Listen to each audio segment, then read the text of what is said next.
प्रधानमंत्री, मुख्यमंत्री और मंत्री की गिरफ्तारी और इसके बाद सीधा इस्तीफा। जब इसे लेकर बिल सदन के अंदर पेश किया गया तो तगड़ा बवाल छिड़ गया। लोकसभा में केंद्रीय गृह मंत्री अमित शाह ने संविधान संशोधन विधेयक 130 बिल पेश किया और इसके बाद तो विपक्षी दल ऐसा तमतमाए कि बिल की कॉपी ही फाड़कर सीधा अमित शाह पर फेंक दी। ओवैसी से लेकर कांग्रेस और सपा समेत कई दलों ने संसद में जमकर बवाल काटा। दरअसल शाह ने लोकसभा में जो 3 विधेयक पेश किए उनमें प्रस्ताव है कि अगर किसी मौजूदा मंत्री, मुख्यमंत्री या यहाँ तक कि प्रधानमंत्री को 5 साल या उससे अधिक की जेल की सजा पाने वाले अपराध के लिए लगातार 30 दिनों तक गिरफ्तार या हिरासत में रखा जाता है तो उन्हें 1 महीने के अंदर अपना पद छोड़ना पड़ सकता है, उन्हें इस्तीफा देना होगा। इसी बिल को लेकर सदन के अंदर तगड़ा हंगामा बरपा। अब विपक्षी दलों के इस प्रदर्शन को देखकर सवाल उठता है कि आखिरकार विपक्षी दल इस बिल का विरोध क्यों कर रहे हैं।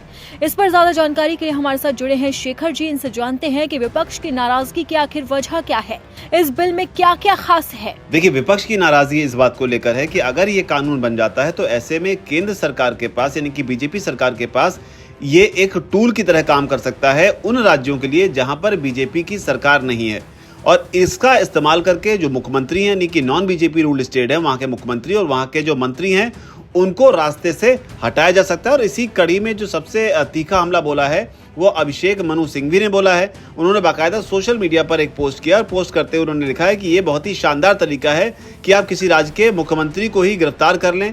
जब आप किसी राज्य में चुनावी तरीके से नहीं जीत पाएं या वहां पर सरकार ना बना पाएं तो उन्हें आप आर्बिट्रेटरी तरीके से आप गिरफ्तार कर उनको हटा सकते हैं। तो अभिषेक मनु सिंघवी ने इस पर एक तीखा तंज कसा है। हालांकि यहाँ पर एक बात आपको याद दिला दें कि पिछले साल अरविंद केजरीवाल के मामले में इसी तरीके कुछ मामला सामने आया था, जब उन्होंने 6 महीने जेल में रहते और जेल से ही उन्होंने सरकार चलाई थी और लगातार ये सरकार जो है वो जेल से चलाते रहे।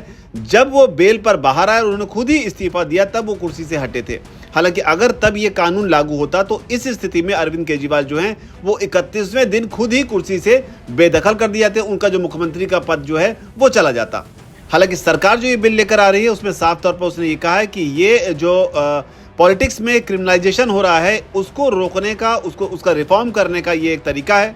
हालांकि जिन लोगों को नहीं पता उनको बता दें कि जो 130वां जो अमेंडमेंट है इसके बिल में ये कहा गया है कि प्रधानमंत्री हो, मुख्यमंत्री हो या कोई मंत्री हो, वो अगर जेल में लगातार 30 दिनों तक 30 कंसेक्यूटिव डेज तक अगर वो जेल में रहते हैं तो उनकी कुर्सी जो है वो ऑटोमेटिक ही चली जाएगी। हालांकि इसमें एक और चीज है कि ये उन्हीं ऑफेंसेस पर लागू होगा जिन अपराधों में 5 साल या उससे ज्यादा की सजा का प्रावधान है। तो ये भी जानकारी इसमें अहम है।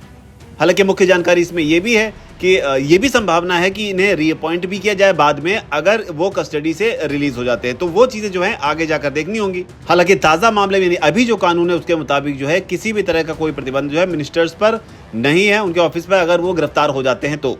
लेकिन विपक्ष की चिंताओं के बीच हमें यह भी समझना होगा कि हाल ही में सुप्रीम कोर्ट ने भी एक चीज को बहुत खास तौर पर क्रिटिसाइज किया था, जिसमें उन्होंने ईडी के काम करने के तरीके पर सवाल उठाया था और एक शब्द का इस्तेमाल किया था उन्होंने, क्रॉसिंग ऑल लिमिट्स। तो ये बात उन्होंने कही थी कि ईडी जो है वो सीमाएं लांघ रही है, तो ये सुप्रीम कोर्ट से कहा गया था। हालांकि ये कानून जब बन जाएगा, क्या सरकार इसका जो है, क्योंकि हर कानून के अपने कुछ प्रॉस और कॉन्स होते हैं, कुछ अपने पॉजिटिव और कुछ नेगेटिव होते हैं, डिपेंड करता है कि उसका इस्तेमाल किस तरीके से किया जाता है।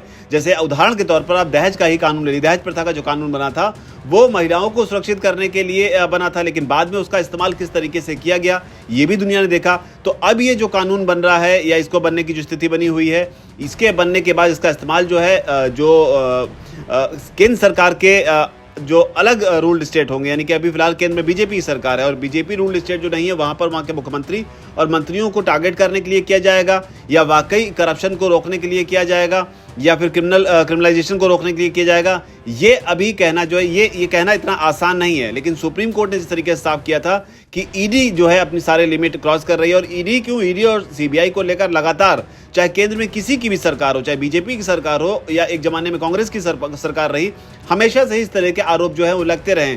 तो अगर ये कानून बनता है कि इसका वीजा इस्तेमाल होगा या नहीं होगा वो तो समय बताएगा, लेकिन फिलहाल विपक्ष जो है इस मामले में पूरी तरीके से भिड़ा हुआ है कि ये जो कानून है ये नॉन बीजेपी रूल्ड स्टेट को, उनके मुख्यमंत्रियों को टारगेट करने के लिए, उनकी सरकार को डिस्टेबलाइज करने के लिए इसका इस्तेमाल जो है वो किया जाएगा। जी। अब विपक्ष के हंगामा देख अमित शाह ने कहा कि वो इस विधेयक को सिलेक्ट कमेटी में भेजने का प्रस्ताव करेंगे, जिसमें लोकसभा और राज्यसभा के सांसद होंगे। यानी कि अमित शाह ने साफ तौर पर कहा है कि वो जेपीसी के पास इस बिल को भेजेंगे। लेकिन अमित शाह के इस बयान के बाद भी विरोध नहीं थमा। इसके बाद अब इस सत्र के अंदर इस बिल का पास होना बेहद ही मुश्किल है। तो अब देखना होगा कि अगले सत्र में इस बिल का क्या होता है।